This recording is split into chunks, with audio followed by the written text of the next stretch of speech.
It's on, so we're now live. And then Born ready. I'll count down from 5, 5, 4, 3, 2, 1, go. Hit record on go. Okay. Soundboard's up. Okay. 5, 4, 3, 2, 1, go. Welcome to Gain That Tune.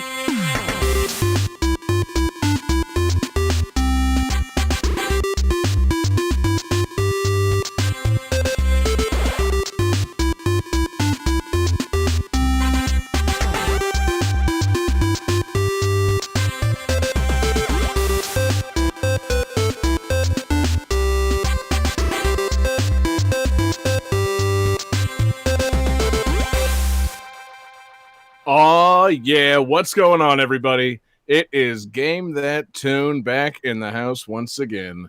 It's your boy, John Harrington here. We got John Regan with us. Say hey. Hey. We got David Fleming. Say hey. Hey. We've got Jesse Moore. Say hey. Hey. And we have a very special guest for tonight's episode. The one of the co-hosts of the fantastic Paducah Arcade Games podcast, part of the Laser Time Network. We've got Adam, aka PastBlaster. So say hey. Hey, what's going on, guys? Oh man, not a lot. Thanks for being here, man. It's great to have you. Absolutely. Thank you guys for the invite. Yeah. Now, I normally do a big long intro and explain who we are and how the game works, but we don't really need to do that. We can just skip to the part where we announce the theme for the next episode. That would explain why Adam's here. David, you won last week's episode. What's Adam doing here? So the theme for this episode is arcade games. So figured we should bring in an arcade game expert.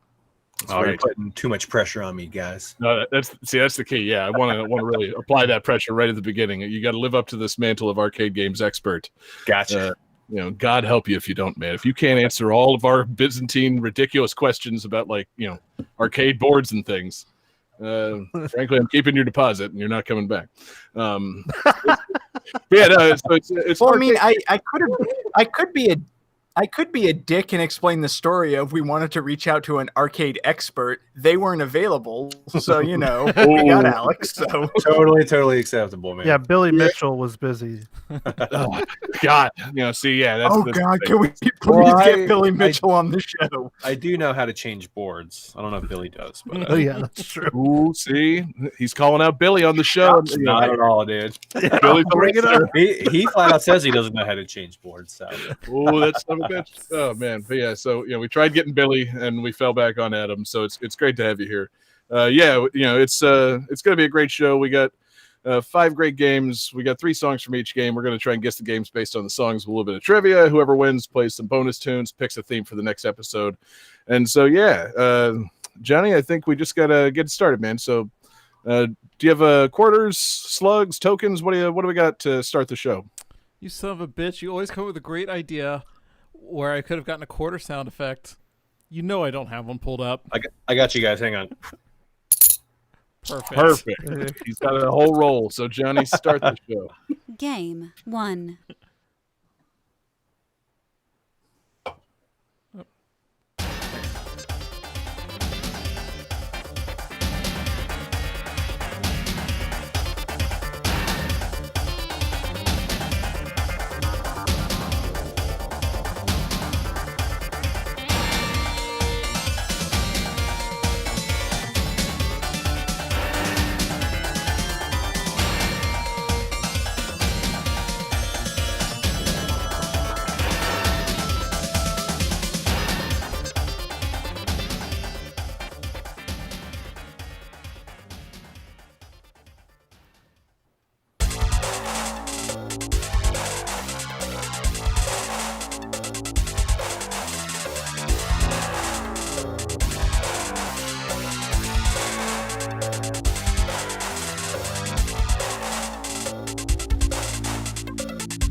All right, guys, a little bit of trivia for this one.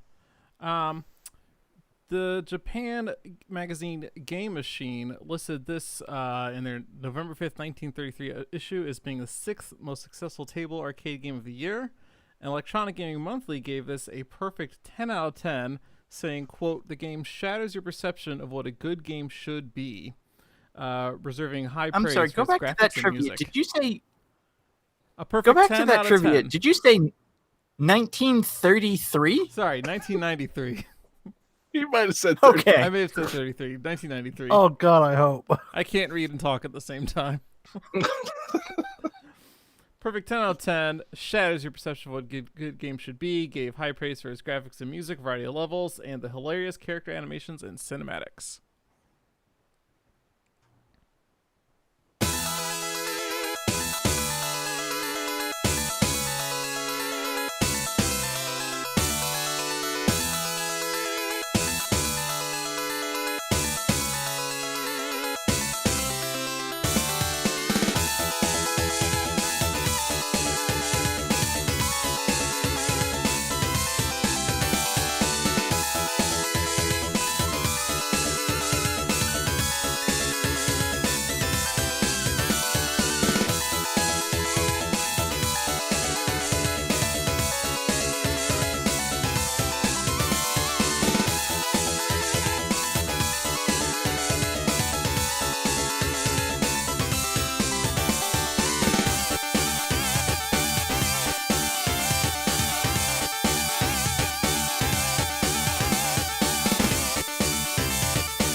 All right. I like that abrupt cutoff. Yeah. Yeah, that was kind of it on me. I do have, if you need another bit of trivia, I can give you some more trivia. Your call. Oh, say it, John. Let's have it. This game introduced 2 new characters to the series, one of which did not appear in the series until 2018. Did not reappear, I should say, until 2018. Cool. Well, my answer's wrong. I thought you were going to say some names just now, John. Really, really give it away. All right, let's see some answers here. See, Jesse's got Sonic the Fighters, Davis got Space Harrier, and then John and Adam both have the correct answer of Sega Sonic the Hedgehog. That junk sounded so Sega. Because Yeah, dude. So Sega. Oh my god. this is the game that introduced Mighty the Armadillo, isn't it? Well, and And Ray the Flying Squirrel. Mighty got And to Ray the reappear Flying Squirrel. in Knuckles Chaotix, but Ray didn't show up until Sonic Mania Plus in 2018. With good Okay. reason. Yeah. Seriously, who gives See, a fuck about Ray? What got me is that last song sounds very similar to a Space Harrier song. Maybe they borrowed it. But Probably made on the same or like similar hardware, so that's probably why a lot of that sampling's similar, if not the same. yeah, Johnny, how much is Sega Sonic the Hedgehog like Space Harrier? I don't know that off the top of my head. I do know Sega Sonic is on the System 32 board. I don't know what board Space Harrier is on. I think it's a different board though. But there's Yeah, I think it's a lot earlier. yeah, but they probably have very similar sound chips, right? Because I don't think they really upgraded those for a while. Not 100% on that, but a lot of like the Sega has like such a we playing Golden Axe, things like that. Like Sega had such crunchy sounds that even like the Genesis and Mega Drive, they all had like that more like synthy sound, so it kind of sounds unique. Yeah, completely. It's like you said, crunchy, maybe a little tinny. And not in a bad way though. Tinny in a good no, way. certainly not. That's the thing. Some people could make that chip sing, and sometimes you get I don't know. Norio Sometimes you get Golden Axe. Yeah. Yeah, I mean that's the thing. I like the melodies in Golden Axe, but maybe the instrumentation's a little tinny, a little crunchy. It's a little bit not so hot. But yeah, Sega Sonic the Hedgehog. I only knew that Johnny had picked this because of Johnny's reputation as the Sonic guy. Johnny, what the fuck? Like seriously, what is the deal? There's a Sonic arcade game. Well, there's 4 Sonic arcade games, right? But this is, I believe, one of the first one. I think. With a name like that, I would hope so. Yeah. Yeah, they were called Sega Sonic for some reason. So there's also the Sega Sonic popcorn machine game and Sonic Waku Waku Patrol Car, which I almost picked that, but that definitely did not come out in the U.S. Johnny, you should have picked the popcorn machine. What are we doing here? Why are we talking about this game when we could have been talking about popcorn? You could have had trivia involving like this is the only game with a flavor select. Like we really could have had something. Yeah. You want Sonic with extra butter? Exactly. I want Sonic covered in caramel. Stay out of my fan fiction account, John. I was gonna say straight out of Johnny's 5th grade diary. I know it's true. Are you on DeviantArt? Now, so this is an interesting arcade game. Or at least I think it is. I've never seen one in the wild. But I do know it has up to 3 players, and I think it's played with trackballs, which is an interesting concept. That's correct. Yeah, sounds like it may be a nightmare. Pretty sure one of our buddies in Jacksonville has one or had one at some point, and it is played with trackballs. It's a really weird kind of a game. I don't know if they're like reproduction boards or I think they just were like short printed or something. It's a very, very uncommon, if not rare, arcade game. But I'm pretty sure it's either Tampa or Jacksonville. One of our buddies has one or had one. I can't even picture a cabinet housing 3 trackballs. I don't know why that doesn't like compute to me. Think Tekken 5. Think Tekken 5 showcase. Right. And then rather than like sticks, they're just kind of like spread out on the. You just got to really spread them out. Yep. Yeah, I'd be throwing bows playing some 3-player trackball games. Yeah, you probably won't see an arcade one-up of this one. I don't think. See, it just makes me think they should have more multiplayer trackball games. Like there should be something where like everybody simultaneously plays Golden Tee. Dude, if they made a battle Golden Tee, dude, I'd buy that. Shit, that'd be amazing. Yeah. Super Smash T, it'd be great. Absolutely.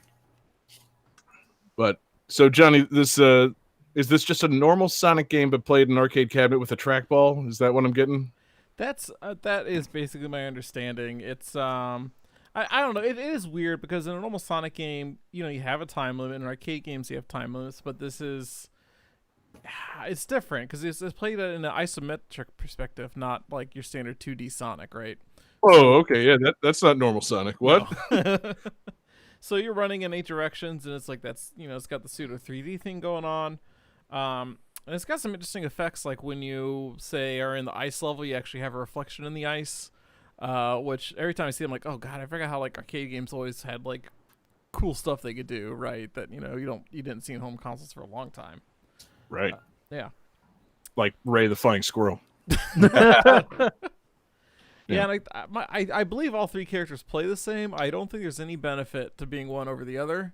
What? Yeah, this is before they came up with the idea of giving the characters abilities, right? So there's no Ray the Flying Squirrel can't fly, Mighty the Armadillo can't armadillo. Yeah. But okay, so this is like get hit by a car. This predates like Sonic 3 and Knuckles, but like this doesn't predate Sonic 2. So like, where's Tails? Is one question, and 2, they obviously had ideas to give characters abilities. Like, why can't Ray do a little tail flying or something? And why is Mighty an armadillo and not just Knuckles? That's my main question. Like, look at the pictures now. Do Japanese people have armadillos the same way we do here in America? Because that doesn't look like an armadillo. It looks like Sonic with like a greasy haircut. Like it's weird. It's a pangolin. It might be okay. It could be a pangolin. Yeah. I'm actually kind of surprised that Sonic has not had a pangolin friend. I don't think he's going to get one after this whole Corona thing. Jeez, those things' reputation are just trash. We can't even talk about pangolins anymore. Yeah. But yeah, Rouge the Bat's out of here too. yes. Oh man, that if the whole Sonic Adventure 3 plot is set off by Rouge giving everybody a virus, oh god, Oh my god, going to be really a tough sell after this whole thing. Sega, what are you doing? Actually, considering Sonic Team and like how they appeal to their base, I would not be surprised if the next Sonic Adventure had Rouge the Bat in a nurse's uniform. Ooh, god, that's a good idea. The whole Sonic, it's just Sonic Quarantine Edition. It takes place mostly in a hospital. It's an isometric thing, and Rouge in a nurse's uniform. I think it's a good idea, man. At least as good of an idea as Sega Sonic the Hedgehog. This definitely came from that time. Like, there was a period where Sega's divisions were definitely not talking to each other, right? Because you had you had Sonic CD come out around the same time as Sonic 2 or just before Sonic 2, and you could tell that they all started from the same memo, but then never talked to each other again throughout the development, right? It's like, oh yeah, let's have a game with, we're gonna have a spin dash. Okay, they both have a spin dash, but man, are they different, Right. And then Sega Sonic the Hedgehog was made by the Sega AM3 team, and I think they just were doing their own thing, really. They said about what game's great? Marble Madness. Sonic, he can kind of resemble a marble. Let's just rip that off and try and do our own thing with that. You a living that, Marble Madness. You say that, I'm looking at Ray again, and I'm thinking maybe Ray was supposed to be a living marble, right? Ray does not feel fully fleshed out based on the images that they have from this arcade game. Like he's yellow, round. He's got a thumb. That's as far as we're taking Ray through the R&D phase. But I don't know, man. It seems like it could be vaguely fun, but I don't know how. You can't re-release this now, because how the fuck would you make a game how would you replicate the trackballs?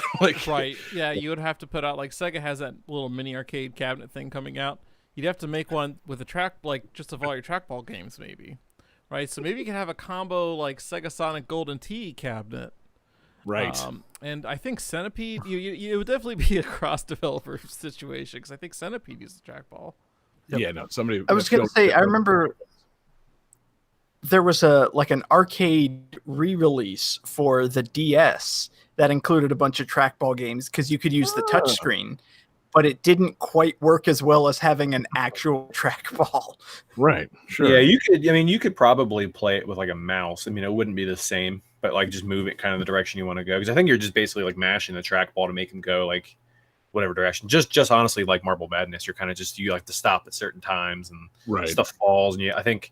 I don't remember if I don't think there's a button to jump. I can't remember playing it, but there's stuff you got to jump over and kind of dash through, stuff like that. So I think you could do it. Yeah. It'd be kind of cool, a Steam release or something. Though I do kind of like David's idea of just make it for a DS, but it would require them to make a new rounded DS where it's more of a ball shaped touch screen. You got to put some serious R&D into flexible screens to really replicate that ball movement. Just for Sega Sonic Arcade. Just for this game. It doesn't really seem worthwhile. It sounds like something Sega would do. They did a lot of dumb stuff with their arcade hardware, and still kind of do. So, just imagine if they had thought it was a great idea to have a Dreamcast trackball controller, a ball that you plug into your Dreamcast just to play some updated version of this. That would have been right in line with their mission statement around 2000. So. Man. And I'm going to have to do some research, but I kind of feel like that a Sega trackball controller for the Dreamcast might have actually been made.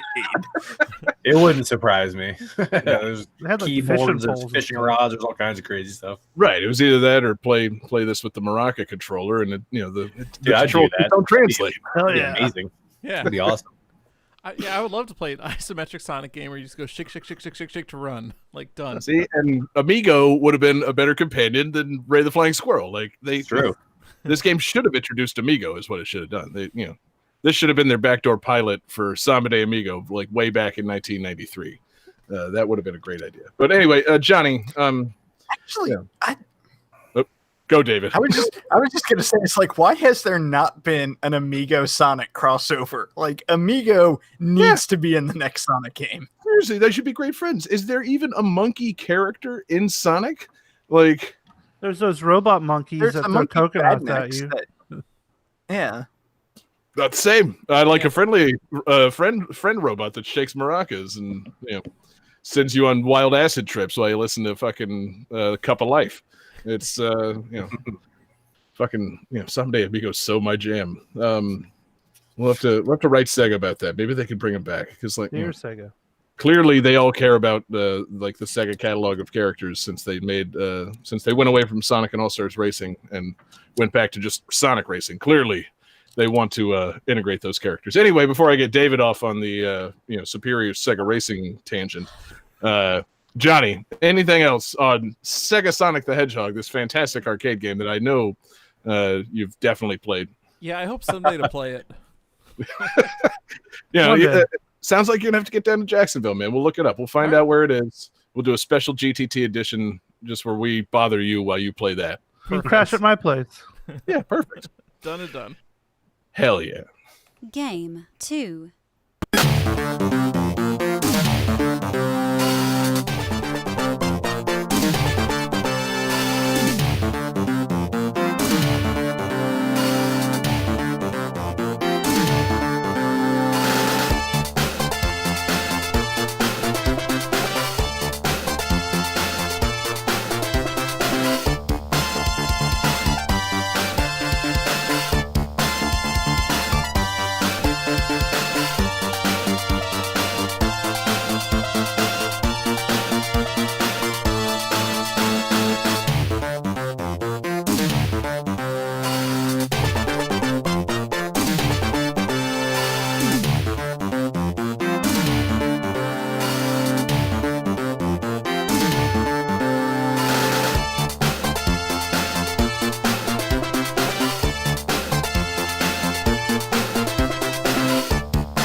All right, so this game was originally developed as an original game, but during its very short development time, which was around 6 months, it was decided to change this to be a game within another series. It took about 1 month of their 6-month development time to redraw all of the sprites in this game.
All right. All right, gentlemen, who has those guesses / answers? I know what it We'll sounds be like. working with the judges on this one. Okay, so John and John both say Castlevania Arcade. We're gonna have to check with our judges here. But PastBlaster and Jesse both say Haunted Castle, which is correct. Judges, we have a 4-way hat trick. Oh, man.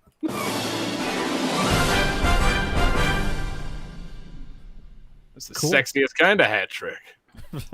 Love a good 4-way. So this is Haunted Castle, aka Castlevania the Arcade game. Okay, good. It's like, sure sounds like Castlevania the arcade game, no matter what bland title they gave it. Well, Well, it's funny because all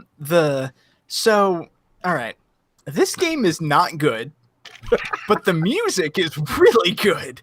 now hold on, David. Wait. and- Are you going to tell me that a Castlevania game, a legendarily hard series of old school platforming games for the arcade that demands you play it, for your actual money, might not be good? Like, I refuse to believe it. Yeah, I know it blew my mind. So the game is not good, but the soundtrack is really good. And what would have given it away is it features a remix of Bloody Tears, which I didn't use, but is fucking awesome. But a lot of the music from this game got remixed in later ones. I believe I'll have to double check exactly the upload order, but one of the songs featured got remixed for Portrait of Ruin, and one of them became Julius Belmont's theme in Aria of Sorrow. Like, they've pulled music from this game, and the music is really, really solid. The game is not. You've mentioned And it. aside from being like a Castlevania game and like notoriously difficult, and an arcade game that tried to draw your quarters, like, you would expect there to be trial and error gameplay and all that, and there is. And you would expect to be like swarmed with enemies, and there is. Like, in the first stage, you fight Medusa, but in order to summon Medusa, it just sends a bunch of bat enemies at you, and you have to kill enough before Medusa comes out. Like, it's fucking ridiculous. But beyond that, the way this game handles continues, like in an arcade game, you lose all your lives, you pop in a quarter, you continue. This game does something different where you're given a limited amount of continues, but you can add a quarter. You can add a quarter to increase your health, but doing that will remove one of your continues. What? Whoa! What? Yeah, like this game's fucking weird. But it was released. It was re-released on the arcade, like the Konami Arcade Collection, and the re-release does get rid of that, so you can't actually sit down and beat this game, and you can just focus on kind of the like, just give me like 99 continues and let me get through the bullshit enemies. Right. But I'm just baffled by that system. I mean, like one of the central tenets of like an arcade game, like getting a game over, is you fuck up and die, and now you have 20 seconds to like reach in your pockets and find a quarter and continue or not continue. And so they remove that by you have to put the quarter in before dying to recharge your life, and it takes away a continue. Like that's a terrible idea. I love it. Yeah, I love it's- that idea. No, shut up, John. like I'm so glad for the re-release of this game, because playing this game in an arcade is literally impossible. Like, Yeah. and Have you ever- especially because when you do lose your lives and like you have to continue, it starts you at the beginning of that stage. Fuck. So if you die like in a boss, you go to the beginning of that stage. No, see, that's totally fucked. You got to be able to just keep on popping quarters in and resume where you left off. I mean, what the fuck, like Konami? That's so cruel. It was all about quarters, man. They didn't care. Dude, yeah, and that is like that's next level shit. Like make you redo a stage, not just like resume fighting the boss where the boss already has half of its health depleted. Like that's fucked up, man. Well, and I was because shocking everyone, I have never beaten this game. So like I looked up like a playthrough of this game just so I could see the ending and the battle with Dracula and whatnot. Spoilers. And I think it's stage 5 where it starts off where, I mean, it continues that classic Castlevania legacy of like you walk incredibly slowly and deliberately. And I think it's stage 5 that starts off with like you walk into the clock tower and it basically starts scrolling upwards and a bunch of just like rocks fall at you. So you have to walk out of the way. And I mean, like literally there's no way to dodge them. Like they come at you at a speed of like 50 miles an hour and you're walking at a speed of 3 miles an hour. Like there's no way to do it. Wait, you're telling me there's a Castlevania game and maybe your walk cycle's a little slow and fucked up? No, it ain't, David. I don't believe it. Like, I know, but this game did do some interesting stuff. Your whip upgrades. You went from a whip to a Morning Star to a sword, and it did feature exclusive sub weapons. So you could get a torch or a bomb instead of holy water, and instead of a cross, you got a boomerang.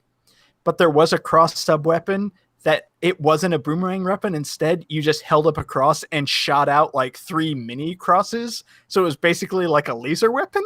okay, dope. Yeah, I love spread shot cross. That's sweet. That's the fucking power of Christ compelling you right there, baby. Like, Spread cross. shooting cross lasers. So yeah, really, I wanted to stick with Game That Tune's heritage of, it can be a shitty game, but if it has a good soundtrack, it's worth including. That's true, and I think that'll hold true for a lot of arcade games. Even like arcade versions of games that we've played previously, like the sounds are different, and like some of them sound better, some of them sound worse. Like, there's no chance that any of us have beaten the games that we featured tonight because they're arcade games. But yeah, the soundtrack is what matters in this case. But yeah, I want to talk briefly. Seriously, you can progress from a whip to a sword. What the fuck kind of progression is that? Like, that just betrays all of Castlevania. Like, granted, I guess this is not Castlevania. This is Haunted Castle. But I mean, no. It is officially part of the Castlevania series. It does star Simon Belmont, And confusingly, as I was researching this game, Konami did say that this was like a remake of the first game, but it's not at all. So instead of Simon Belmont going to like live up to his family legacy and destroy Dracula's resurrection, so what happens is the game starts off with Simon Belmont getting married, and he's in this like nice white tuxedo with his beautiful bride, and Dracula appears, kidnaps his bride, and then he immediately turns into his classic barbarian armor and then goes to kill Dracula to get his bride back. Gotcha. Awesome. So he was wearing the tuxedo over the armor just in case Dracula crashed the wedding. And sure enough, it's no, that all adds up. Yeah, I'm looking at like I guess like an old ad for it now. And this ad is one of the greatest things I've ever seen. It's I want to know who they hired to be the models to play Dracula and the scared woman in this ad. But it says Haunted Castle revamp an old game with this new hit. So they were trying to sell it like it was a Castlevania remake. And, using great vampire puns. That's, man, Konami was on point with this one. Sounds like shitty continued mechanics and great promotions. Yeah, it's if you do decide to play this game, which I don't recommend, I would say use like one of the re-release versions, because like if you found an arcade cabinet version of this, you will not get past the first level. You just fucking won't. Who would want to with those continued mechanics? Like seriously, like that's so fucked up. I can't even I'm disgusted by the very idea of continues or like we discussed the whole money into the system thing. I'm just disgusted by. That's all arcades, John. I don't understand why you just got no, but that's the thing. No, fuck that, because like you're playing a Simpsons beat 'em up or whatever, and you're fighting Mr. Burns. You pop a quarter in there, you don't go back to the beginning of the level, or like Mr. Burns doesn't get all his fucking life back. Yeah. Just say it. Yeah, they got to throw you a fucking bone. You're giving them literal money. You're literally just shoving money into a machine. They got to throw you some fucking bone. This game was like, we'll throw you a bone. Here's a skeleton army throwing bones at you. Can't you just turn continues off altogether? Yeah, I think Stream Chat Rikus from Padukin's in chat. I think there's an option that you can just flat out turn them off. Now that is good to know. But then you still have to be shoveling quarters in there while to, like recharge your life. Absolutely. Man, I don't know, David. You all your ringing endorsements for this game. It sounds like this game might be a little fucked up. Ringing endorsements of this game. I believe I literally started this discussion with, this game is not good. Yeah, this game's bad, and I do not recommend playing it. That's all it takes, man. So fuck yeah, David. Great selection. Literally have broadened my horizons, my mind as to how continues can work in games, and I hate it. Anything else on the Haunted Castle? As he sips a beer. Just speaking of endorsements of this game, there was actually a guy I follow on YouTube who literally streamed playing all of the Castlevania games together.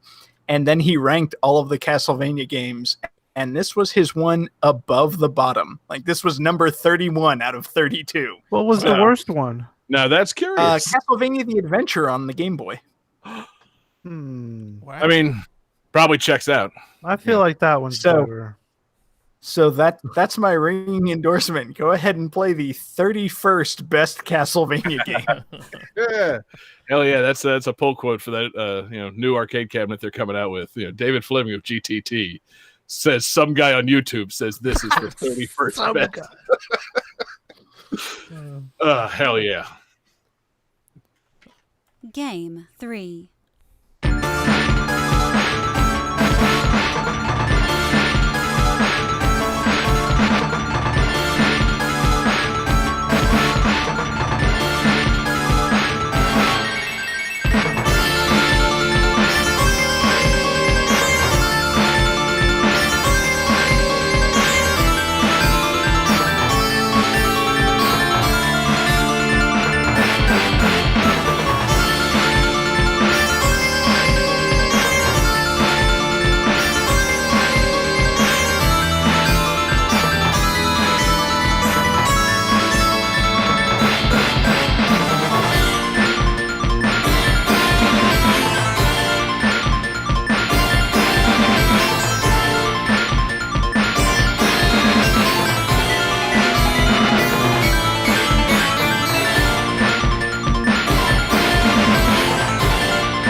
so this one is actually the one that I brought to the table.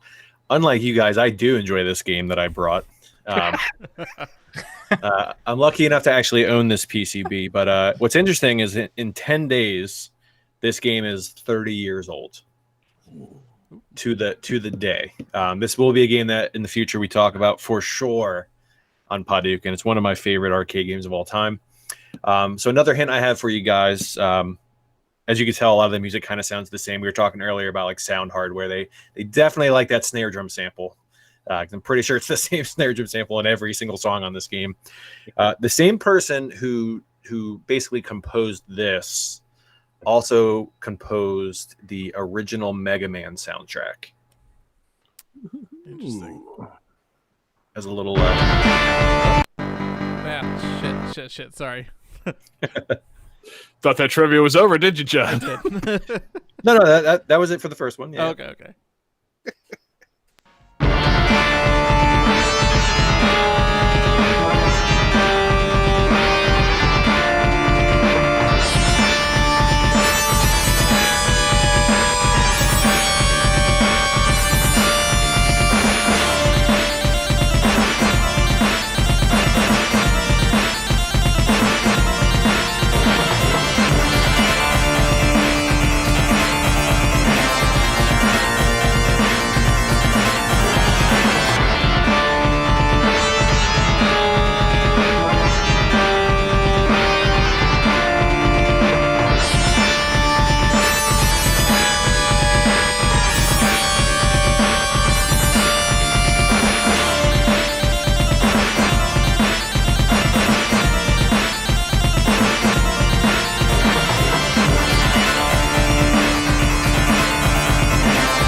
Hopefully my trivia was enough. I feel like I didn't give you enough.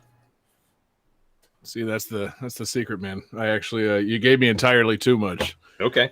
You don't realize that I do a side project to this where we listen to video game music from 30, 20, and 10 years ago. So maybe this music is already on my mind for some reason this month. Could be. All right. Everyone got their answers? Quit pressuring us, triple question marks. So there you And go. a frowny face. It is Magic Sword. Yes. So Jesse, don't be too sad because the same person also did that same soundtrack. So you had the right composer. Just this is Magic Sword. So originally released on Capcom CPS-1 hardware. This is actually a really cool game. I'm in the process of trying to learn how to like 1cc it, so basically beat it on 1 credit.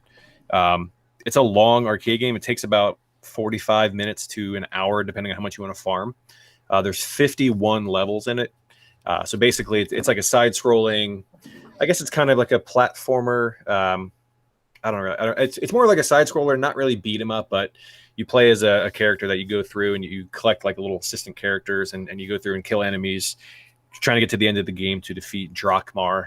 I think it's Drakmar or Dromkar. I can't remember. I think it's Drakmar. Basically to either destroy the magic black orb or take it into your hand and become the new Dark Lord. Sweet. Originally, this game did launch on Super Nintendo. The Super Nintendo version, I think, was only 1 player, though, whereas the arcade is 2-player. One of my favorite things about this is not only do you kind of get stronger and better weapons as you play through the game, but your assistants actually like level up as well. So you can pick like different assistants. So there's like locked like jail cell things. And as you go through, you pick up keys and you can unlock the jail cells. And if you don't like the assistant you have, you can basically unlock a different jail cell and pick a different assistant. So it is kind of random as far as what you get. But there's like a warrior princess, there's like a priest, there's a dark mage, there's like a big guy that has like an axe. There's all different kinds of things, and depending on the level that you're playing, some are better than the others. But this game is super, super awesome. Do you just trade them out in the cell? You like, hey, you get in the cell. I want the wizard. You're more instead. useful. You're back in jail. Kinda. So like you'll go to the cell and like you press up on the joystick, and basically the jail cell will open. And sometimes there are booby traps. Sometimes there's enemies in there. But basically a new assistant will walk out, and if you want that assistant, you just basically walk over them, and then it'll swap out your current one. So yeah, I love this game, but right now I can beat it on about, I think the best I've done is like 6 credits. But again, it's like a 45-minute long game. It's a pretty long arcade game. Yeah, Wow. sure. I'm looking at it now. It looks fucking cool. It's amazing, man. It's super fun. I'm trying to figure out, I'm seeing images of like the actual cabinet. So there's like a super jacked barbarian dude standing in some fire, and then it looks like he's being shot with lasers by Easter Island heads. Yes, that's accurate. That happens in the game. Oh, good. Okay. Good, cool. It's not just So this like was confusing this was artwork. developed by 1990 Capcom. this was. I was gonna say this was developed by Konami. They brought in Gradius, or this was a Capcom game. Right, yeah. Pretty much they were all just doing the same thing in the late 80s, early 90s. Yeah, they all saw some National Geographic thing about Easter Island. It's like, those would be a really dope enemy in our arcade game. What if they shot lasers, though? Yeah, it's a really bizarre game. There's like dragons that pop out of fire, dragons that pop out of water. There's like butterflies that are enemies. There's all kinds of crazy stuff. There is the Easter Island heads that pop out and shoot stuff. There's poisonous scorpions. There's lizard man monsters. There's all kinds of crazy stuff. It's just such a cool game. No, it looks great. I love man. the idea of like. Go for I it, love Dave. the idea of like some giant jacked warrior, some like priestess, some whatever, like all these fantasy characters like, oh, don't go into that swamp. There are great enemies there. Oh, like a giant dragon? No. The butterflies. Yeah. That's what'll fuck you up, man. They really do, though, because like the butterflies, they're little. There's also gnats, believe it or not. There's gnats that are enemies. No. And it's What's super that hard game? to see You 'em. set in Florida? What the fuck? So one of the mechanics that I actually do not like about this game, but it makes sense, is even if you just stand perfectly still and don't get attacked, your health bar slowly goes down. And this was a mechanic to force you to play through the game. But there is places in the game that you can kind of farm a bunch of additional health bars and things like that. So it is totally beatable. There's a guy on here on Twitch named Pasky, Pasky. He does a lot of 1cc runs of this game of Metal Slug. But watching him 1cc Magic Sword, it's unbelievable.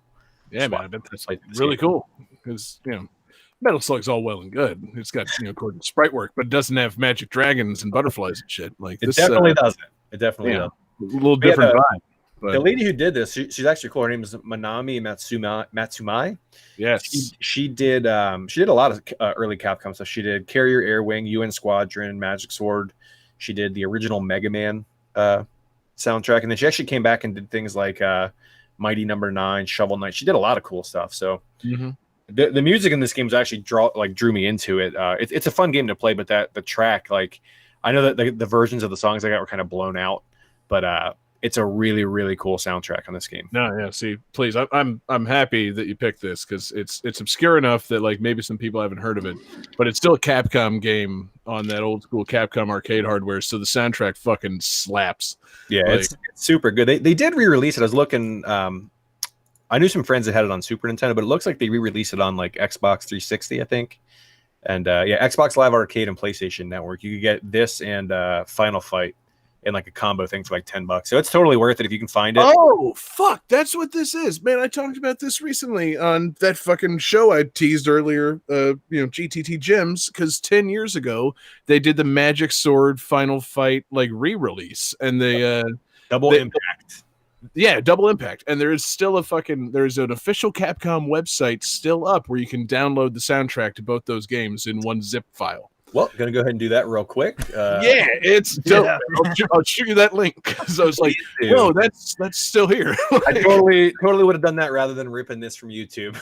Oh, well, but in fairness, it is it's a updated soundtrack for the 2010 re-release, but it's still like I downloaded the Double Impact thing, and I'm like, oh, that's some good Final Fight. Now, what's this game? Magic Sword? I don't know. Sounds nice. And then as I continued on doing my research for Gems, I'm like, okay, yeah, actually, this game's got really good music, right? Because it's a awesome. Capcom arcade game from the fucking 90s. Like, oh god. I love how they paired. I love how Capcom paired up Magic Sword with Final Fight, and not like Capcom's version of Dungeons and Dragons or like any of their fantasy Knights of the Round, like any of their fantasy things. Like, okay, we've got this fantasy platform beat 'em up game. What should we pair it with? Hey, how about that like gritty urban brawler? That makes sense, right? They could have put it with like Black Tiger. Black Tiger came out a couple years before this game, and it's super similar to Magic Sword. Magic Sword's obviously a little bit more polished and advanced, but it is a weird combination. I mean, the only thing I can think is people know Final Fight. More people know Final Fight than Magic Sword. But who knows, man? Who knows? Yeah, when you 10 years ago, they're trying to put Magic Sword over in a big way. when you mash them up, like, do you get to have Hagar pile drive a dragon or anything like that?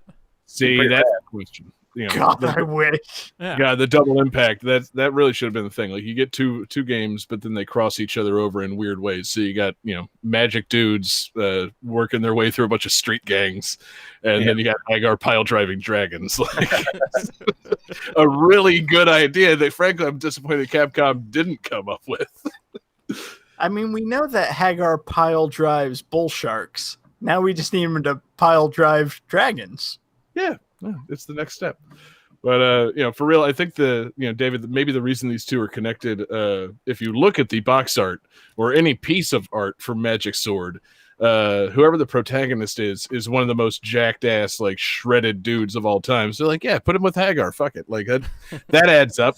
These games are in no way similar, but that's like a weird world's strongest man looking motherfucker. So this game has some of the weirdest, like, promotional art. There's like, and it's all official too. It's super weird. Like, if you look the game up on, like, Wikipedia, they show you the legitimate, like, art, and it doesn't look like a professional did it. It's like it's like DeviantArt before DeviantArt, and, like, not all DeviantArt is bad by any stretch, but, like, this doesn't look like Capcom paid a professional artist to do it. No. And then my buddy, the Mr. SNK on Paduk, and he loves finding weird, obscure, like, arcade art flyers and stuff. He found, like, an overseas, like, European flyer for this thing, and it looks even worse than this one. I'm like, what the hell is this? It's super, super crazy. I kind of love it, though. Like, if I'm looking at the thing I'm thinking that you're maybe talking about, it's some pretty fucking basic, I'm trying to think of, like, which developer went to their nephew and was like, that's a cool drawing you're working on there, Ricky. Like, let me see that. I want to slap it on the side of our arcade cabinet. Mm-hmm. Like, it's got, like, raptor person, and it looks like some high school level art. It's pretty great. So we just need box art for that Capcom dual pack where it's just, like, the Predator shot of Hagar and the jacked guy, like, clasping hands. Dude, oh yeah. I mean, seriously, that's a really good idea. Like, why would they re-release those two things together if not to cross them over eventually? Like, frankly, with the context of last week's episode, also, that makes Marvel vs. Capcom Infinite even more disappointing. They couldn't bring in Magic Sword to the Capcom side of things. Like, come on. This is the deep cut that people would have gotten on board with. Like, nobody wanted that game, but if Magic Sword showed up, it would be like, all right, hold on, now Capcom's taking this shit serious. Let's, cool. That's, I'm sure if Magic Sword appeared in Marvel vs. Capcom Infinite, all 4 Magic Sword fans would have bought that game. It would have been, so many. It would have nearly tripled the sales of Marvel vs. Capcom Infinite. That poor game. But man, this is great. And so I take it then that this is 2-player beat 'em up. So it's showing up on your podcast soon, is it not? So this technically isn't a beat 'em up. It's a side scroller, like, platformer game. Oh man, I will absolutely fight for sure to get it on the podcast in the future. But it probably won't make it in the 2-player beat 'em up series that we're doing right now. Gotcha. Okay, cool. I was trying to drop you a fantastic plug, but maybe one of the other games in the Double Impact box set might. Hey. I'm not going to name what game it is, but it's not Magic Sword. It might be one of the other games, but who knows? It had a singular impact within that 2-game set, and there was a certain finality to that fight. And, maybe you'll discuss it someday. There you go. Right, 2024 is when we'll get to Capcom platformers. Yeah, but the strange thing about Final Fight, we can just go ahead and spoil that. They made Final Fight 2. They had to retcon Final Fight. It turned out it was not the Final Fight, and yet they kept going with that title. It's a very strange series for them. But I'd like to direct you to Final Fantasy 15. That's not an arcade game, David. See, David, way off base here. If we're talking about the just concept of finality in games, it seems that it's games are never terribly final. Is the point I'm making.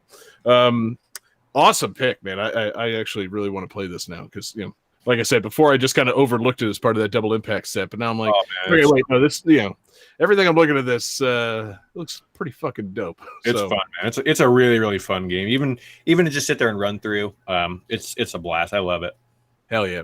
Fantastic, man. Great pick, great soundtrack. Shout out to Manami Matsume. She's just a fantastic lady. And Johnny, let's keep it moving, man. Game 4.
So this 3-player beat 'em up was based on an early draft of a script for a film adaptation of a comic book series.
All right. How you ugly MFers doing? Uh-oh. I feel like this MF giving some hints here. And Johnny drew a dick, kind of, I think. Yeah. Yeah, close enough. Jesus. Um, I'm taking a guess here. I don't know. let's see. Ooh, What I is? forgot about C and D. Double Dragon 3 is what I heard. Oh, Double Dragon 3. That's incorrect.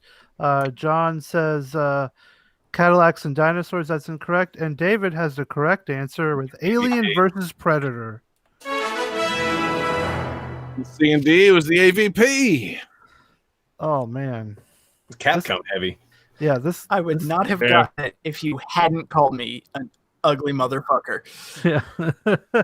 He's lucky I already had my answer written down by then.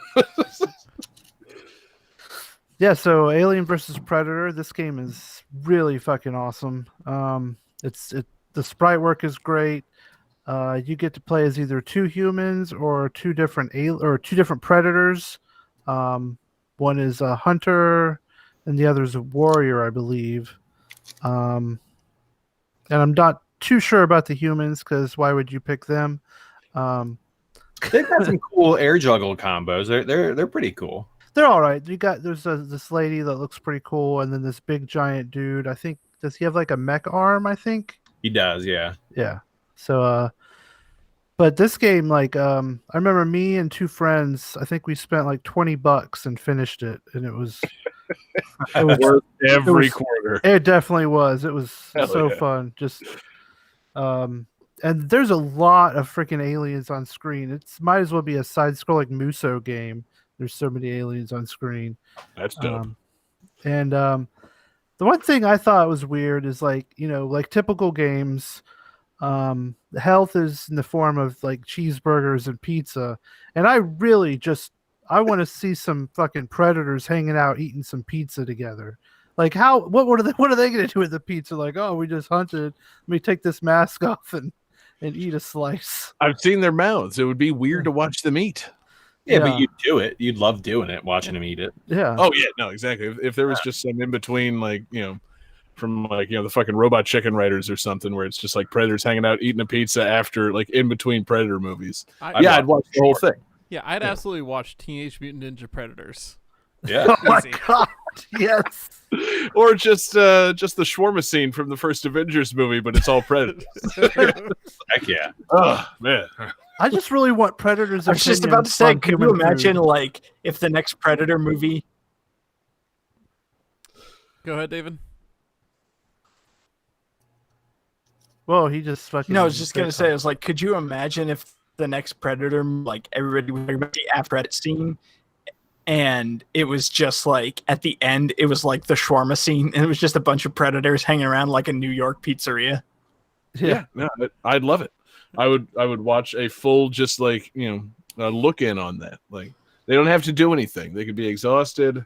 One of them could be hiding their predator beard because they're filming a new movie already. I would watch it. Because do they like eat like raw meat and stuff. Like, what do they think of like Chris Earth Evans food? Predator. Like that's really. I want to see them like maybe Alton Brown shows up to like tell them how like human food is cooked, and like the predators are like, wow, these are some good eats. Good idea. Yeah. But yeah, as for the actual game, so I never played Alien versus Predator Arcade. I had the one on the SNES, which was not very much fun. But looking at images of this looks completely different and way more fun. It's amazing. It's a really Yeah. fun game. Seriously, what the fuck? And like, so Jesse said there's a couple of humans. Like, it's Alien versus Predator, and this is not Ripley, and it's not Dutch. Like, No. what are we That'd be doing cool. here? Like, No, but there are some like the aliens like evolve and stuff and get like crazy abilities, which is cool. I think they really go hard on the comic book stuff, which is neat. Have PastBlaster, have you seen one of these in the wild? I may or may not own this PCB, and I feel bad Ooh. for not knowing the music. Oh, I see. Yeah, there's a really cool guy out there. His name's Darksoft, and they make basically like it's basically like a multi-board. So for CPS2, it's one board that you buy, and you basically have every CPS2 game. So I have a friend in town that can 1cc. He's been on Laser Time before. He goes by MB. He can actually 1cc this game, Wow. which is pretty nuts. But Yeah. that's what I was saying. The humans, they may not look as cool on the screen, but they have some gnarly you can do like air juggles and like air combos in this game, and really like it's so much fun. yeah, and like the dude looks pretty jacked, and he's got like some kind of giant arm cannon and shit. Like, it's they're cool looking humans. That's the problem though. They you just can't compare to. Yeah. So his name his name is Dutch. The guy is Dutch. Okay. And the girl is Lynn Kurosawa. I think her name is. Yeah. Gotcha. So okay, well at least they got Dutch in there. There you Man, go. if they could have gotten some digitized Schwarzenegger samples, they'd really be in business. Yeah. But yeah, but who the fuck is Lynn Kurosawa? I'm racking my like alien brain now. Like, is that anybody? I don't think that's anybody. People were wanting her really bad for Marvel vs. Capcom. I remember when they first announced Marvel 3, everyone's like, "Oh, you're finally going to get to play Lynn because she has air juggle. She has everything that would have been perfect." for Hell Marvel yeah. 3, and they never put her in there. Oh, that would have been Yeah. cool. Yeah, Well, they She should've- cool. was in, if I remember in Namco Cross Capcom, there was like a shopkeeper, or like there was an original character who would transform into Capcom characters because she would change into Michelle Hart from Legendary Wings, and I feel like she maybe changed into Lynn Kurosawa. Maybe, yeah, I'm not 100% sure. Sounds right. Sounds like kind of bone they would try to throw everybody, but not actually put her in the game, which is just a damn shame. Because again, like that's kind of shit that Capcom, they need to be digging in the deep in the crates, man. They need to be pulling their magic swords. They need to be pulling their Alien versus Predator. Keep people interested in the Marvel vs. Capcom series. Clearly, they didn't pull the right characters in this last instance. It didn't work out for them. They were gonna have this game on the 32X. No, they did pull the right characters. Which ones? I was going to say they did pull the right characters for Marvel vs. Capcom Infinite. They just made them all DLC. Oh, right. They had big plans, and then nobody bought the game and nobody wanted the game, so they didn't make the DLC. The classic modern Capcom tale. Fucking tragic. You want to play Monster Hunter? You want to play Venom? You want to play those characters? Sure. Give us extra money. Yeah. I don't know. Modern Capcom, they may have lost their way a little bit. I like classic Capcom. It cost $0.25 to play as these dope ass characters, and you got to fight aliens and predators. It's a fucking great idea. Yeah. If Capcom would make all their DLC $0.25, I bet you I would have downloaded some of it. That's a They good should look point. Yeah, seriously, think about it. Quantity, not quality. But anyway, so yeah, Alien versus Predator.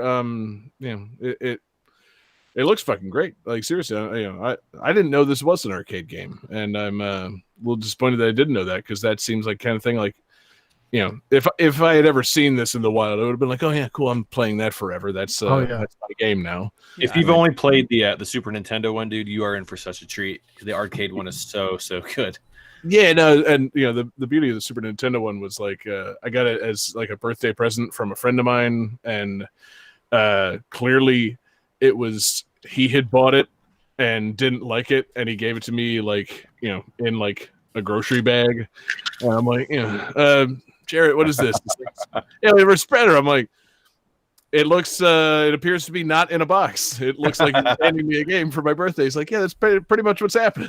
Like, you take it. Like, it was before the days of GameStop, and it was just like, here, he clearly wanted it out of his house and stuck me with it. It's like, all right, well, maybe it's fun. It wasn't. So, it's they need to push this one on people. I need a good Alien versus Predator game, because then after the Super NES one, they made the fucking movie, the PG-13 movie, and that was no fun. Like Aliens versus Predator. It's it seems this is the best piece of media relating to those two things. So they need to be giving this to people. I gotta give a small shout out to something like kind of related, and that's the Archie versus Predator comic series. That thing was amazing. Yeah. Where Predator just shows up in Riverdale and just starts fucking capping, like Jughead and all those people. It's very violent and very silly. It's fantastic. You got to check that out. Yeah, they should have made an arcade game out of that. I would have also played that. You could play the Jughead. Choose your character. Yeah, Archie, Jughead, Predator, Betty. Yeah. Oh man, that's an untapped market. If they had anticipated the popularity of Riverdale, they would have been able to capitalize on that with like a modern. Maybe they would have they would have fucked it up somehow. It would have been like a light gun shooter. Archie and Predator shooting aliens. Great graphics though. It would have been terrible game though. I'm basing all that on my recent experience at another local arcade game place playing Tomb Raider, the arcade game. Not fun. Yeah, there's a light gun Tomb Raider game that's not fun. So, well, that's sad to know. Don't just make good things into light gun games. It's not how to make a good arcade game.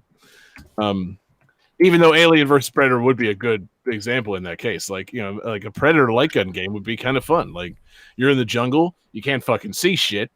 You got to shoot when you see a little predator move. Or you're in the alien colony and it's just swarming with motherfuckers, and you gotta shoot as many aliens as possible. It's a little it's like a hunt versus just like a slaughter kind of situation. It would have been good, but yeah, I don't know. They should bring this back. Now that I'm pitching that actually seems like a really good idea. Just like the best of Alien and Predator in like an arcade game form. That it seems like a good idea. Yeah, I'll call Capcom for you, John. We'll get that ball rolling. Thank you, John. I was waiting for somebody to say that. Jeez. All right. Jesse, you got anything else on Alien vs. Predator, the arcade game? No, it speaks for itself. It's fantastic. It seems to speak for itself. And, frankly, I'm disappointed that I don't know about it. So, I'm going to have to track this down at some point and play it and love it. Okay. On that note, I'm going to move us on to our final game. Thank you, John. Game 5.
All right, guys. So, a couple of pieces of trivia here. The developers of this game sent artists on a round-the-world trip to digitally capture sites and major tourist attractions for the game. And this game was displayed at the 1996 Amusement and Music Operators Association show, where it was given the award for most innovative new title.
All right, guys, how you feeling? Fantastic. Pretty good. 50-50. Good. I feel like I am going to curse once I find out what the answer is. That's possible. So Jesse says Area 51, sadly incorrect. Johnny says Frogger, sadly incorrect. David says Gex 3, Deep Cover Gecko, my favorite arcade game, but no, unfortunately incorrect. And PastBlaster has the correct answer. This is Cruisin' World. Oh,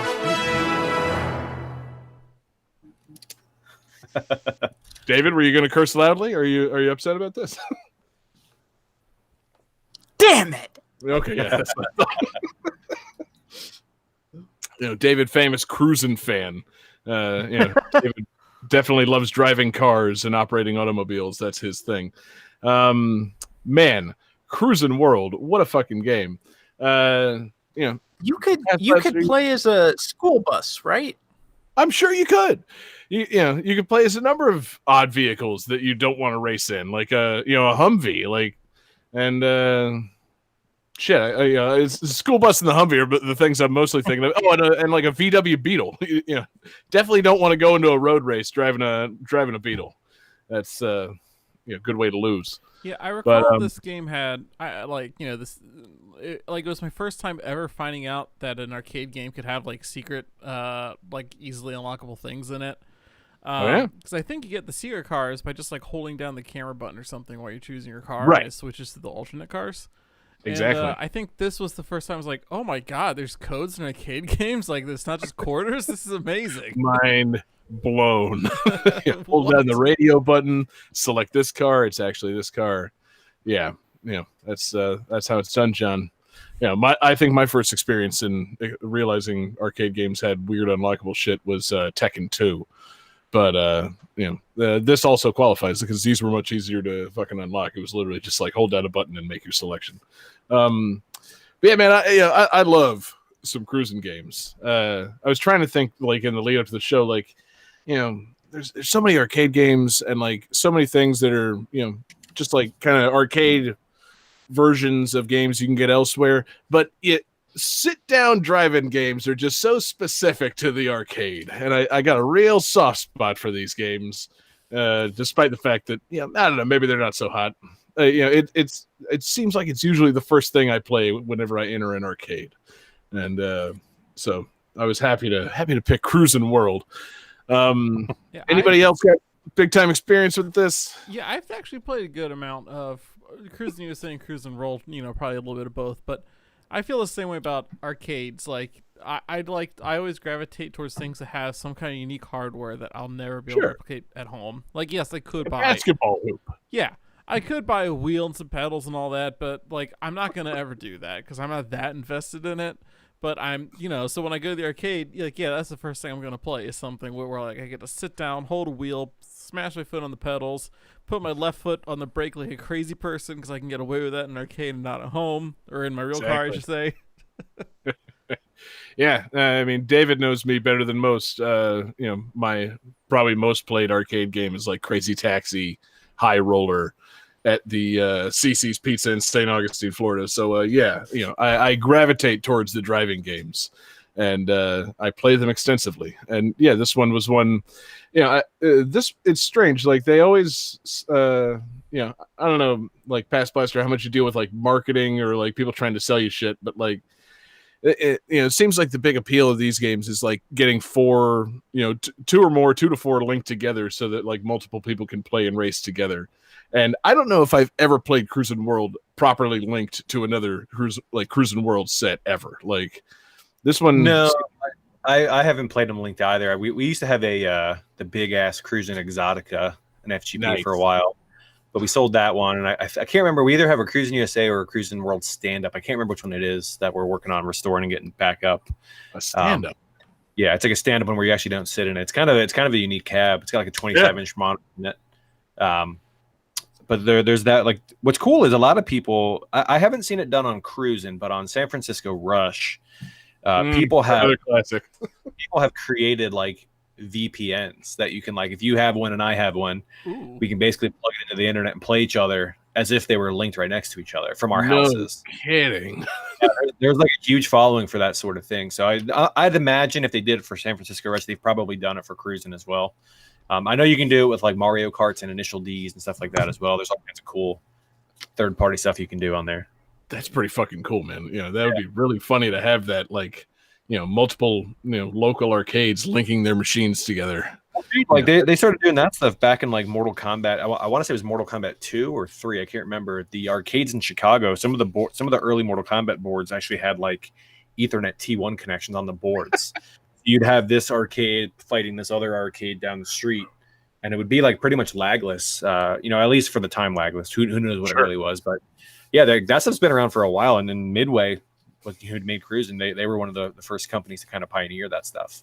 Yeah, that's fucking awesome, and that's a damn shame that Midway's out of business because that would be like. Well, I think they still make like slot machine stuff, right? Like Williams, Midway. I think they still make stuff for these, but yeah, they don't really make games and stuff anymore.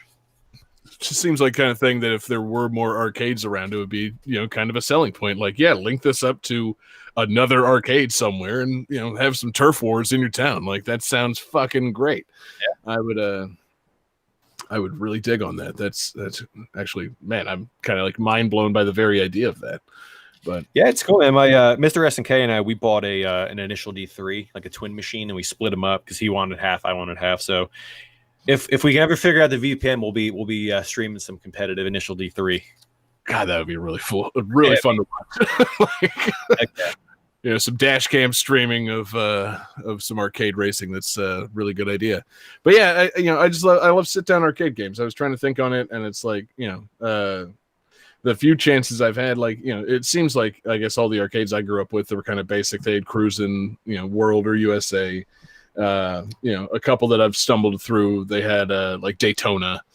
I was trying to think on it, and I don't think I've ever played an Outrun game sit down, and that's as I was like getting ready for the show, I'm like, I love the Outrun music so much, I should fucking like put together like a little arcade bucket list. Like I need to play some sit down Outrun. That's kind of my shit. Like one of our Outrun 2, like I want to play that sitting down. Like that's something I would have in my house.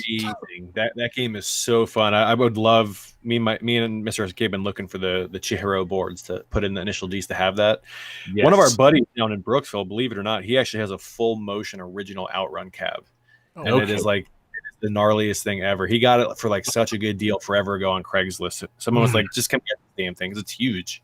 So you had to like U-Haul, his back out, the whole nine. Another fun sit-down game, I don't know if you guys have played it. We actually just got one, an FGP, was a Virtual On. Have you played those? Oh, that game's awesome. I have played that, yeah. It's the only linked game we have in there. It's a linked 2-player game. You're like big battle mechs. You sit next to each other and you fight each other. It's amazing. Okay, yeah, I have played that. I think I played that at an arcade in like Universal Studios like 25 years ago. Yeah. John, they had that at our bowling alley in St. Augustine growing up. No, John, pretty sure I'm talking about something mind blowing like Universal Studios, but no, maybe they had it at the bowling alley in St. Augustine. Maybe I'm misremembering it, but that's fucking great. Oh man, I got to come in and play that because if it's the game that I'm thinking of, which it highly likely is, that's awesome and a really awesome Link game to play. Even though I also have faint memories of playing, there was sometime I played a linked battle mech game, and one of the sides was broken, so one guy got a full view and could do a bunch of stuff, and the other one just got like almost like a blue screen of death. All it would tell you is how far away the other mech was from you.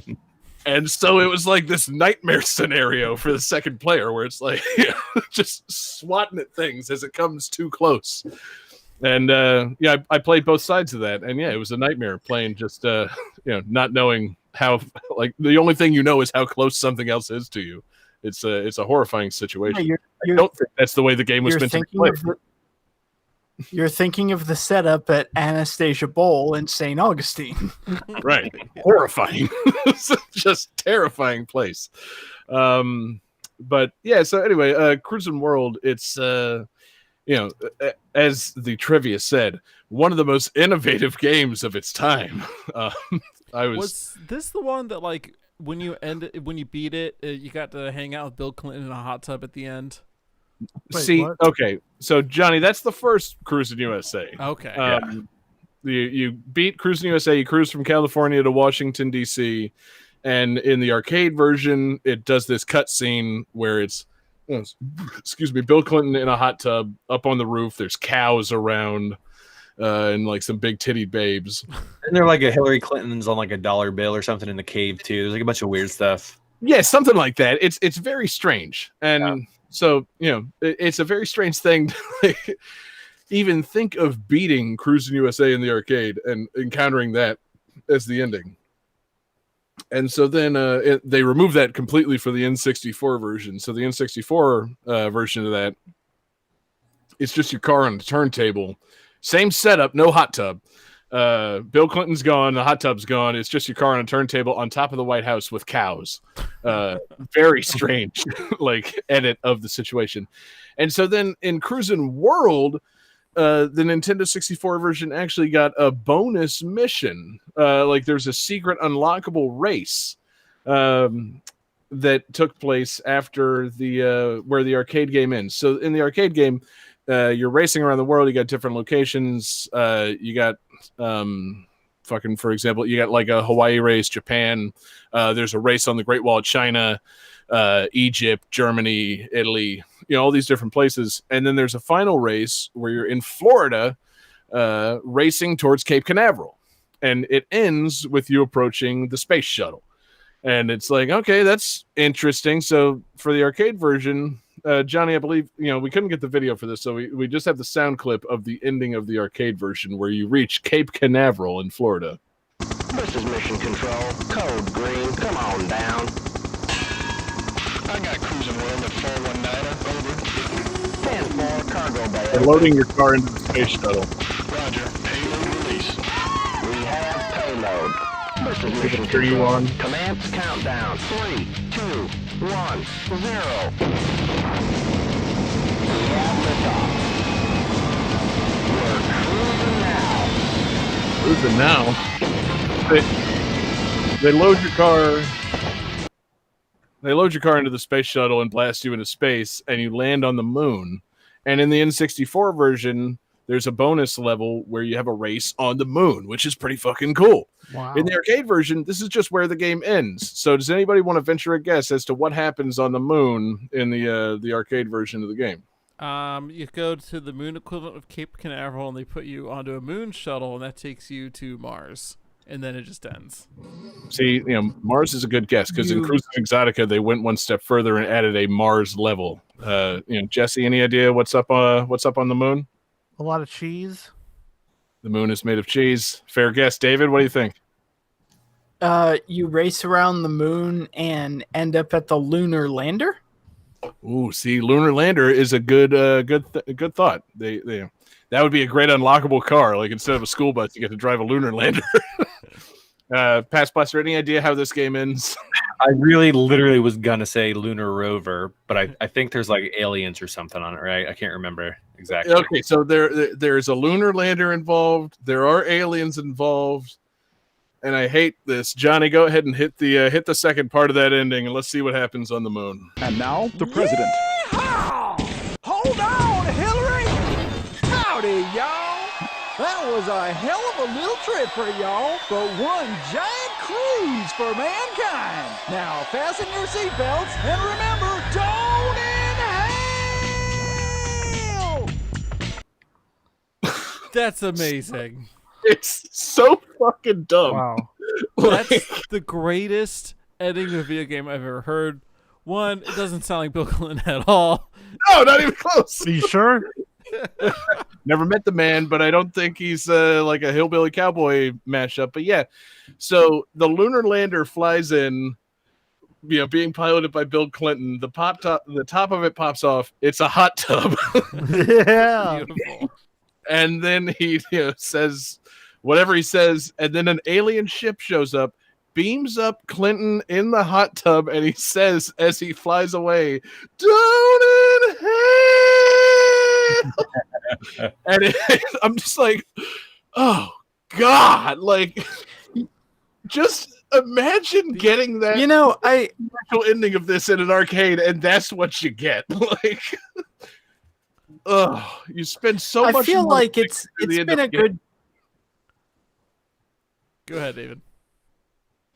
I feel like it's been a good 25 years. Like, people have forgotten pop culture really did treat Bill Clinton as just a country bumpkin. Like, everyone kind of forgets that. Right? I kind of did forget that. The main things I remember from the Clinton presidency are saxophones and getting his dick sucked.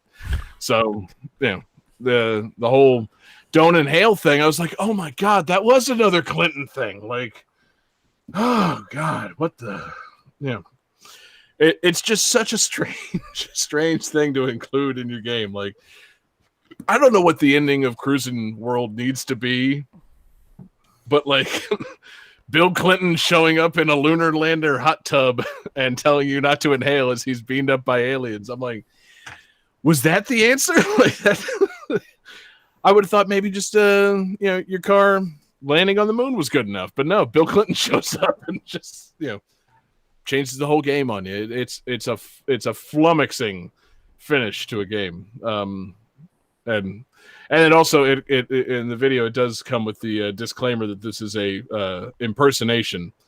So you don't say. Yeah, they really wanted you to know that was not Bill Clinton recording lines for. Good. Yeah. Yeah, no, utterly baffling ending. I just, I don't know what it is. Like, Midway just like a weird, like, juvenile company. Like they were around for a long time. They made a lot of games. Like, is this what happened when you beat NBA Jam? Does Bill Clinton show up and fucking, I mean, kind of. He's in it, but I don't think he shows up. I wish if you beat NBA Jam and the reward for winning a basketball tournament is you go to a hot tub on a lunar lander abducted by aliens. Yep, that checks out for the for the Midway pastiche. I don't know. It's very strange to me. It just again, because like you don't need an ending for an arcade game necessarily, especially not a racing game. Like you've been racing, you get your little license plate stamped and put up on the high scoreboard. Great. You complete the game. Fantastic. Car lands on the moon. Okay, that's silly. Why is Clinton here? What's the Midway team got against 1996 Clinton? I don't know. But it was so utterly baffling I had to include it because it's because we included it last time we talked about Cruising USA, which was 187 episodes ago. But it's Still baffling to me Midway's strange preoccupation with including Bill Clinton in their cruising games. Like, made sense in USA. Why is he on the moon? I don't know. Yeah, no, I'm for it. I like it. I liked the whole weird like hanging out on the roof of the White House in a hot tub with Bill Clinton thing, you know. And so I appreciate that they took the time to add it to the Nintendo 64 version. See, now I'm concerned though that obviously I never beat Cruising Exotica, but like I'm worried that they probably like brought it back and did something really tasteless, like I don't know, bringing Monica Lewinsky into it or something. Like I don't know. It just seems like they had a thing going with the Cruising series, and maybe that's why the Cruising series just kind of went away. It was a good little run while they had it, and then I don't know what happened. Like these games were kind of indelible in like mid 90s, late 90s arcades, and now they're gone. They got supplanted by the Fast and Furious racing game, which I also fully support because it's literally just a cruising game, but you got Vin Diesel in it now. So It's about family. Did it exactly? Did the Cruising series end with the Clinton administration? Well, no, because it kept going. The Fast and Furious came out in like probably 2003, and then they actually had a new arcade release in the last couple of years that nobody cared about. It was like something like Cruising Blast. They have that in our mall, I think, don't they? Cruising Blast? No way. at the governor's. No, which mall is it? The one over off Appalachia. They had the one that's living. yeah. They have a single monitor, like recent, like flat screen Nintendo cruising game. I'm pretty sure it's the newest one. Fucking A! I didn't know that. I'm gonna have to show up to the mall, man. That's I forget the name of it, but it's definitely like it's got to be. If it's a new updated cruising game, it's got to be Cruising Blast. I don't know why they would make that in 20. I'm guessing 18. Like nobody was asking for a new entry in the cruising series for the last 20 years or so. But false. I've been writing letters nonstop for some time now. I'm glad they finally got my letters. Oh God, see, yeah, and just whatever. Now I'm worried that I'm gonna go beat Cruising Blast, and it's gonna be some weird Trump thing where it's like Trump in a hot tub, and it's just. I think it's like 2010. Okay, so Obama in a hot tub then. Oh, yeah, that I'm in for. Yeah, but can you imagine like the next cruising game released within the next 2 or 3 years where you wind up with Joe Biden in a hot tub? See, I mean, maybe is that the key? Do they only make cruising games during Democratic presidencies? Is that the hold up here? That's why it skipped the whole Bush administration. I wasn't aware that. Have we stumbled onto some kind of deep state conspiracy theory? I think we just did. Absolutely, we have, man. The Democrats are in control of the cruising series. Yeah, that's what it is, man. It's the Democrats. It's Fauci. The Rockefellers. It's all of it. Yeah, and if you beat the super secret ending, Bill Gates is in the hot tub. He's in on it too. It's fucking wild, man. This thing goes deeper than you realize. They're going to be injecting instead of racing games.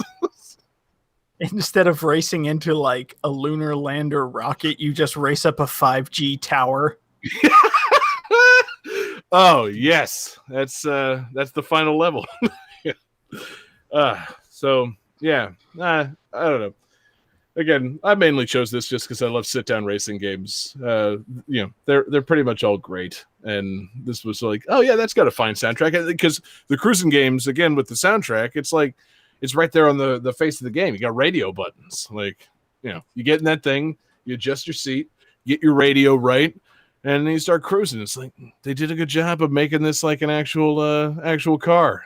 I wish my car had big glowing buttons to change the radio stations and insert more coins. But it's fine. So check engine light. Oh, let me put a quarter in. Oh, it's off now. Hooray! Oops. Yeah, God, yeah. If only cars ran like arcade games, I probably.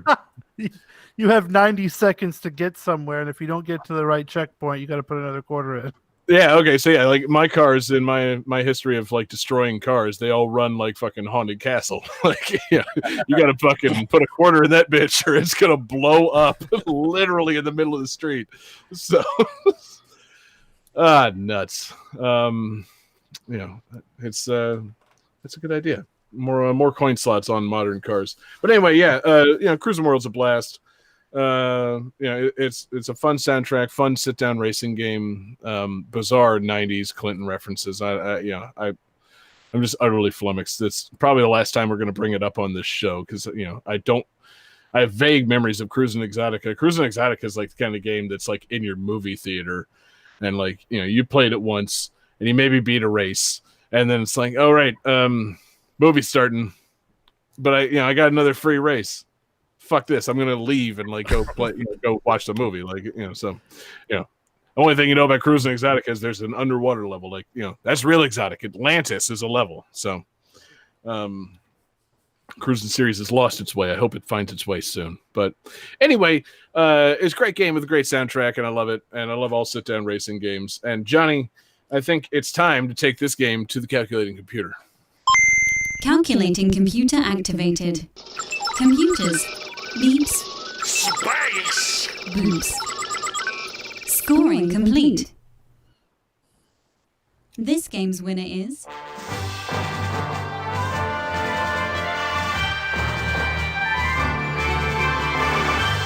John Harrington. Hell yeah.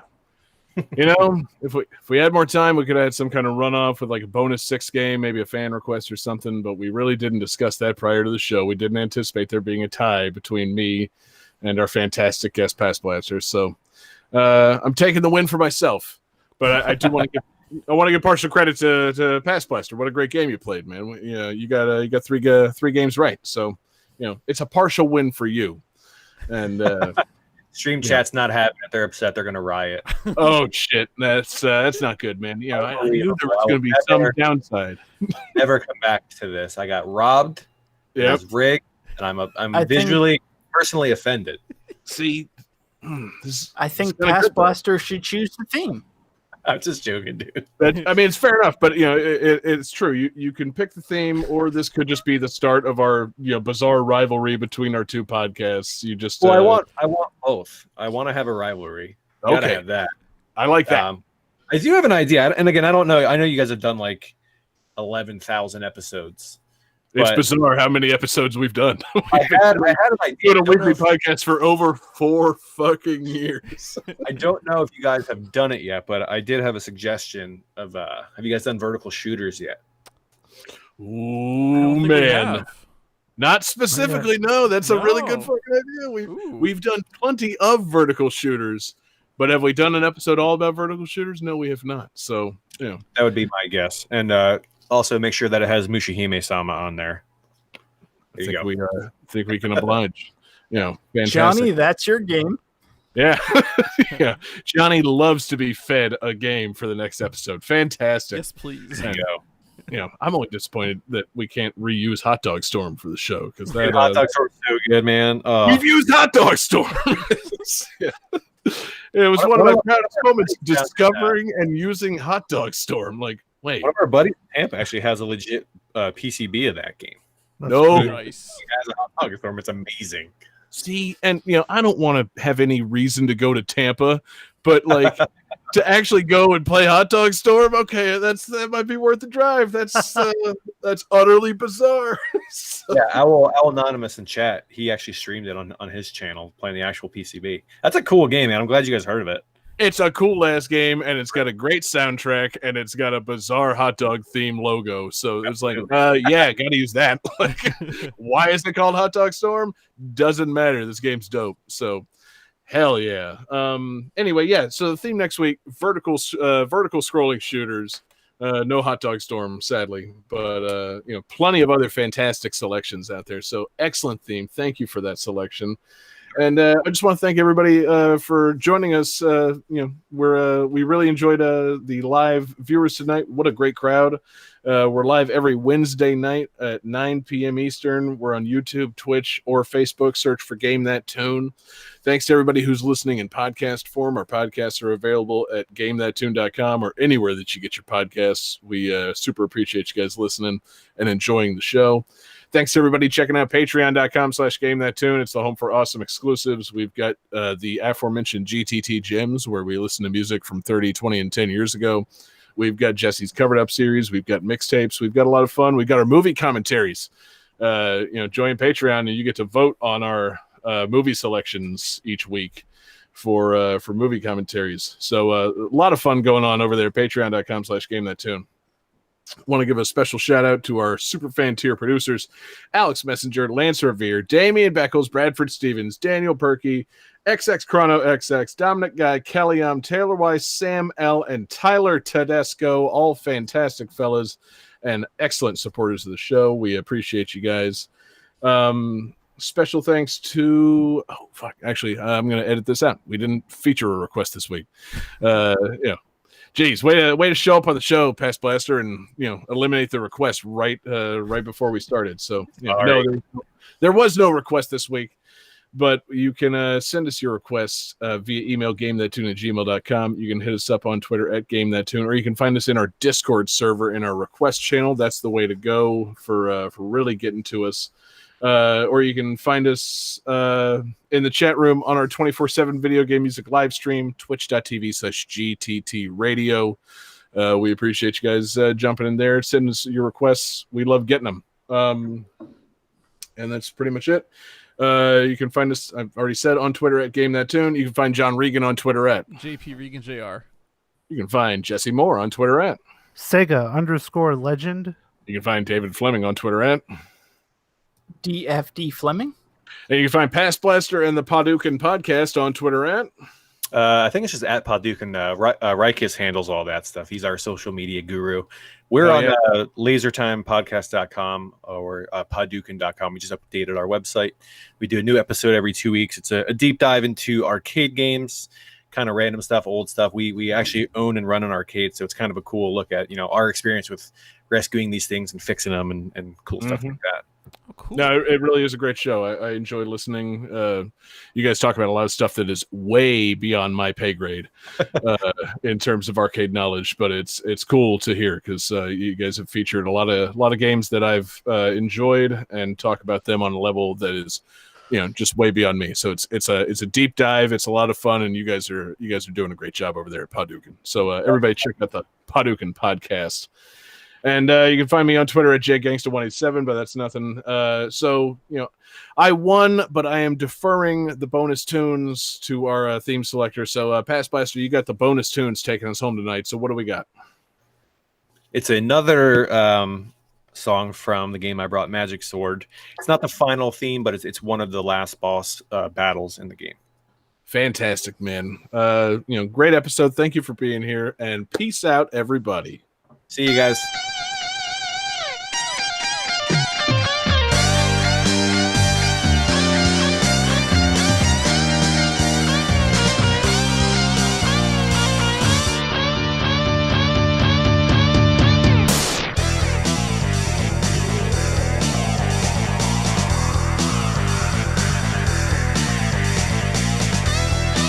Hey, this is the wrong song.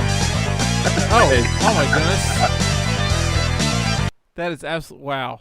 This is that's my a bonus. Version That of was Good tune, though, man. I like that. That was my bonus song from Arcade's Revenge. Whoopsie. Here's the real bonus. Classic Johnny.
Sega Sonic the Hedgehog is copyright 1993 Sega Games Company Limited. Haunted Castle is copyright 1988 Konami. Magic Sword Heroic Fantasy is copyright 1993 Capcom Company Limited. Alien vs. Predator is copyright 1994 Capcom Company Limited. Cruisin' World is copyright 1996 Midway Games.